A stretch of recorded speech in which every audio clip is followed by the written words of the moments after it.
Voyage au centre d'homme. Partie 2. Le micro-neutrino code 101. Le grand partage par la démultiplication simultanée. Réfraction du noyau de l'atome sur son électron, énergie centrée du photon à la propriété de l'onde, puisque le noyau de l'atome est un photon à l'état ralenti par ses électrons. Le microquark de type neutrino Kali-Merkaba voyage de fenêtre en fenêtre, de dimension 0 en dimension 1 et de dimension 1 à 0. Sur le schéma qui apparaît sur ton écran, tu peux donc voir les trois états de la matière de manière simultanée de ce microneutrino dans chacun des atomes de ton corps physique. Il est l'élément fondamental qui navigue entre l'état atomique et l'état photonique pour te maintenir de manière cohérente en une seule masse et celui qui anime tes mémoires génétiques au cœur de ton ADN par voie d'onde. Ces trois états distincts entre atomes et photons, qui apparaissent en même temps lorsqu'il est observé scientifiquement, mettent en évidence la présence d'une foule de divers quarks qui ne sont en réalité qu'un seul et même élément, évoluant dans la multiplicité, quarks dont les mémoires restent visibles par simple effet d'optique de réfraction. Ce voyage continuel de la lumière de 1 à 0 et de 0 à 1,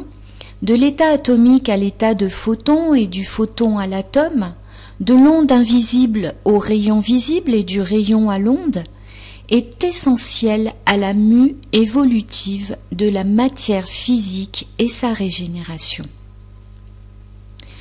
Dans ce schéma, tu peux voir le mécanisme de duplication d'un atome ou saut quantique grâce au microneutrino contenu dans un des électrons de l'atome. Ce microneutrino devient d'abord micro-trou noir pour avaler l'atome tout entier, noyau et électrons compris, car il est antimatière. Il fait donc s'effondrer la matière atomique sur elle-même pour la faire revenir à l'état fusionnel 0 du photon avant de la reprojeter en atome à l'état 1, matière régénérée ou dégénérée, selon les informations du programme génétique que ce microneutrino détient au moment 2 du mécanisme. Ce saut quantique atomique s'effectue par la capacité exceptionnelle du microquark Kali-Merkaba à l'intérieur de toute particule à être interchangeable, à pouvoir muer dans toutes les formes simultanément, dans tous les états d'une particule, tant sa vitesse ou fluidité est optimale grâce à la loi de la réfraction, créant alors tout un monde, toute une foule d'éléments fondamentaux différents, fermions, muons, neutrinos, etc., tout en restant un. Ce grand partage est à l'origine de la création de notre réalité visible et invisible.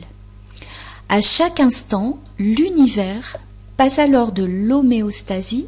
à l'expansion pour sa pérennité, tout en conservant sa stabilité, son équilibre. Il y a fort longtemps, après avoir été uniquement un indivisible, tournant uniquement sur lui-même en parfaite homéostasie, mais sans évolution aucune et de ce fait courant irrémédiablement à sa perte, l'univers a su allier préservation et expansion. En projetant son point d'ancrage 0 ou d'énergie en 1, en se démultipliant à travers la réfraction, il a su évoluer à travers la matière physique atomique vivante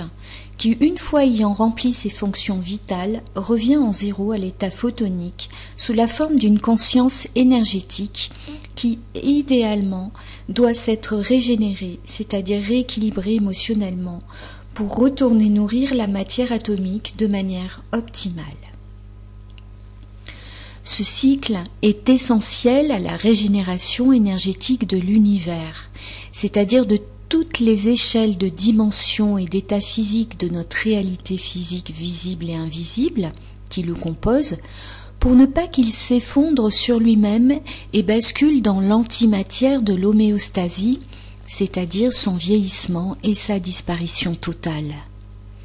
Ainsi, tout ce qui vit est à la fois constitué de points d'ancrage zéro, soit de noyaux photoniques, qui sont simultanément des atomes, car ralentis par leurs électrons, qui créent l'unité de la matière physique 1, qui permet d'équilibrer l'univers et le maintenir en vie pour ne pas qu'il s'effondre sur lui-même. Ce mécanisme, ce voyage perpétuel de 1 à 0 et de 0 à 1, créant la matière physique sur son passage, est tout simplement celui du trou noir qui existe au sein de toute particule et qui permet leur saut quantique. Ainsi, lorsque la science aura découvert comment ce microneutrino fonctionne seul, tout en se démultipliant sans perdre son unité d'origine, elle prendra alors conscience de toutes les erreurs commises sur l'emploi qu'elle fait de l'énergie et pourra enfin utiliser la lumière pour faire prospérer la vie. De fenêtre en fenêtre, de Kali en Kali, le Créateur n'avait-il pas trouvé là le moyen de voir à travers toutes choses de manière quantique, de manière simultanée,